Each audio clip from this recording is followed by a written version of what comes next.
Admission students, তোমরা অনেকেই আমাকে প্রশ্ন করে থাকো যে ভাইয়া আমার এই অ্যাডমিশন টাইমে আমি পড়তে যেয়ে দেখছি আমার পড়া মুখস্থ হচ্ছে না, বিশেষ করে বায়োলজি অথবা কেমিস্ট্রিটা।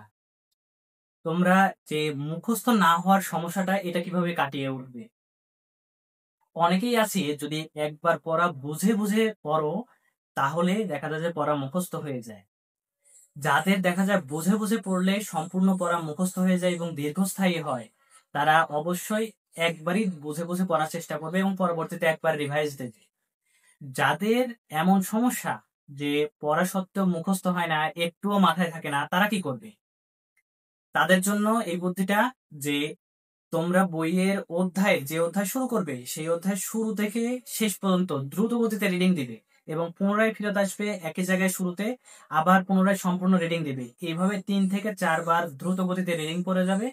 রিডিং পড়লেই দেখবে তোমাদের সেটা ধীরে ধীরে স্থায়ী মেমোরিতে যাওয়া শুরু করছে এবং মুখস্থ হয়ে যাচ্ছে অটোমেটিক। যাদের মুখস্থ না হওয়ার প্রবলেম আছে তারা এই থিওরিটা অ্যাপ্লাই করে দেখতে পারো, ইনশাল্লাহ তোমাদের মুখস্থ হয়ে যাবে ঠিকঠাক ভাবে।